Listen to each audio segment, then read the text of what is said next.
Asama harkaa fuunee kabajamtootaa fi hordoftoota من dhaggeeffattoota TV تن Nuural Islaam كرة Bahabaalee. من TV Nuural يا Islaam من Bahabaalee har'aa sagantaa إذا من ajaa'ibaa yookaan نكرة sagantaa addaa qabattee إذا isiniif من dhuftee jirti. إذا Wanti من isiniif كرة qabattee dhufte maali jennaani akkuma argitan kana jechuudha ustaaza asirratti quraana إذا barsiisaa jiru كنا kana إذا من kallattii inni نكرة ittiin barsiisuu fi akkaataa inni ittiin إذا quraana كنا barsiisu walumaan laallaa إذا hamma من xumuraa qophii كرة keenyaatti akkan wajjin turtan قالوا تلك affeeramtaniirtu. إذا كرة Ustaazicha waliin turtii gaarii. خاسرة Egaa kabajamtootaa fi hordoftoota قالوا keenya mucaan amma قالوا asirratti qaraasisaa تلك jedhee waan إذا akkana godhu kun كرة jechuudha. Akkuma ani itti ol خاسرة bahee quraana sirreeffadhu jedheeni فإنما ani itti himin jechuudha. فإنما Bilook na هي godhe زجرة akkasuma immoo واحدة biraatiin illee itti deebi'ee quraanni akkanaa miti فإنما sirreesseen هي jennaan bilook na godhe. زاجرة Kanarraa waan nama ajaa'ibsiisu suuraa ustaaz ibsa irra kaayatee ittiin daldalataa jira jechuudha. Warroonni barattoonni bakka garaagaraatti baratanillee waan akkanaa irraa akka of eeggan gamanumaan beeksisa isiniif dabarsuun barbaada. Gamanumaan dhaamsa akeekkachiisa isiniif godha.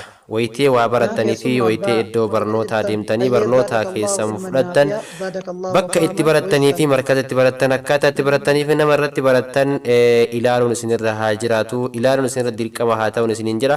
Kanumaaf ammallee isuma wajjin turtii gaarii isiniin jedha. Mee hamma xumuraa viidiyoo kiyyaatti akkana wajjin turtanillee isin gaafadha kabajaaf jalalaan jechuudha. Namoonni viidiyoon kun isa biraa gahee waan kana akka salphaatti ilaaltee callifte guyyaa qiyaamaa rabbii walitti dhufta siin jedha. Kanaaf viidiyoo kana sheeris walii godha akka barattoota keenya yookaan ijoollee teenya kanneen biyya alaa keessa jiran isaan dukkaana keessaa baana jechuun itti ifaajanii laffa'anii namoonni hedduun ammoo daldala maallaqa ittiin daldalachuuf jecha quraana rabbii kan gara maleetti qara'aa jiran jechuudha. Namni juuza tokko osoo hin qara'in osoo ofiiyyuu qara'ee hin baratin osoo ofiiyyuu barnoota isaafiyyuu ulaagaa hin guutatin barnootatti seenuun ulfaataadha. Kanaaf mucaa quraana kana akkana godhu kana akka sheer walii gootanii wanti kun guutumaan guututti akka dhaabbatu akka taasiftan isiniin jedha. Kanaaf amma xumura qophichaatti na wajjin tura ammas wajjumaan haa ilaallu.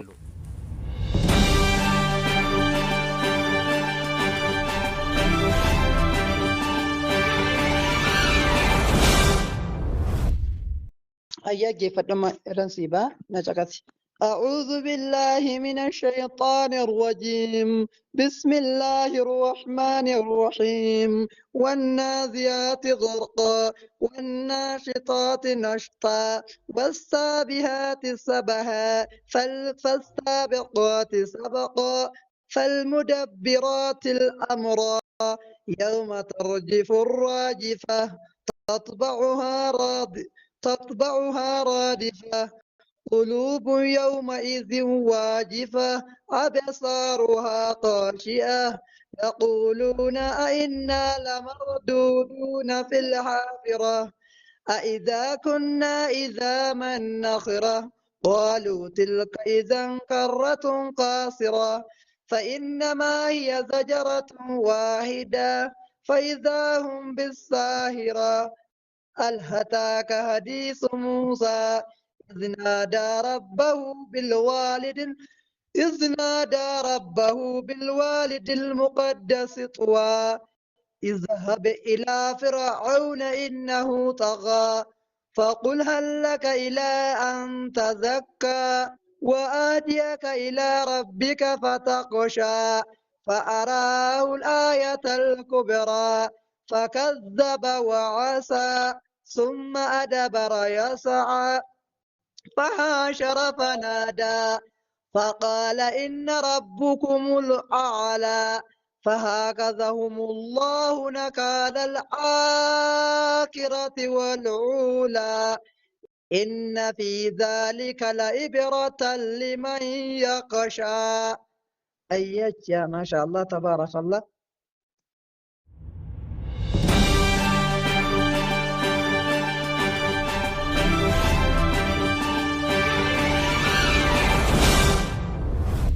Amma waliin dhageeffanne kana waan inni godhu akka inni itti quraana caccabsullee waliin dhageennee jirra jechuudha waliinis dhageeffannee jirra jechuudha kunoo namoota akkana ka quraana kallattii ittiin qaraasisanii miti akkaataa itti qara'aniyyuu hin baratin quraanni akkamitti qara'amayyuu ka hin baratintu barsiisuudhaaf jedhe ijoollee taphachaa jira akkasuma onlaayinii irratti bahee diiniin taphachaa jira quraana rabbii gurgurachaa jira quraana rabbiitiin daldalachaa jira wanta akkana kana namni sagaleen kun sibira geettee sheer walii godhi yaa obboleewwan kiyyaa rabbiin yoo akkana laaltee bira tartee quraanni rabbii kagartee atilleen jaalattu kanumarti jaalannu ragaa nutti baha guyyaa qiyaamaati yoo akkana laallee cal'ifne jechuudha kanaaf cal'isuun nu mara keenyarrayyuu hin jiraatu sheer walii godhaatii isiniin jedha inshaa Allah.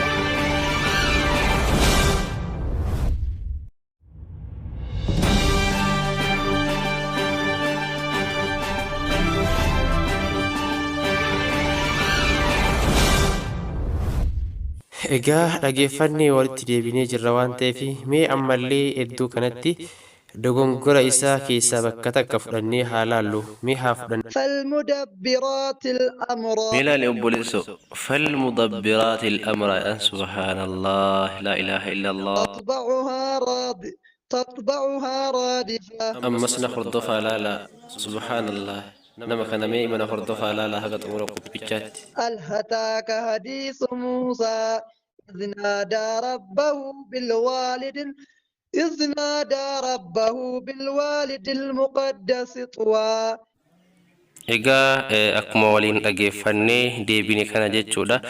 Iznaadaa rabbahu bilwaalidil muqaddasi xuwaa jedhaan kun quraana rabbi hin garta wallaahi akkatti inni quraana caccabsu akkatti inni quraana nyaatu wallaahi warroonni sagaleen kun si bira geettee akka salphaatti ilaaltee rabbi biratti gartee ragaa sitti haa ba'u akka salphaatti hin laalin waan kana jajjabeessiiti ilaali waan guddaa godhi ilaali. Daldaltoonni gartee quraanaa warroonni quraanaan daldalatan naannoo hedduu keessatti markaza irratti namoonni hedduu yeroo ammaa maallaqa argachuuf jecha diin rabbiitiin taphachaa jiran quraana rabbiitiin taphachaa jiranii kanaaf akka salphaatti ilaalinaa wanti akkanaa kun nurraa dhaabbachuu qaba daldalli quraanaa dhaabbachuu qaba quraanaan daldalachuun dhaabbachuu qabaan isiniin jedha. Egaa hordoftootaa fi kabajamtoota dhageeffattoota TV Nuural Islaam Bahabaale TV Nuural Islaam Bahabaale ijaaf gurra keenya akkasuma ijaaf gurra hawaasaa bal'aa guutuu addunyaa kana keessa jiruuti isiniin jedha.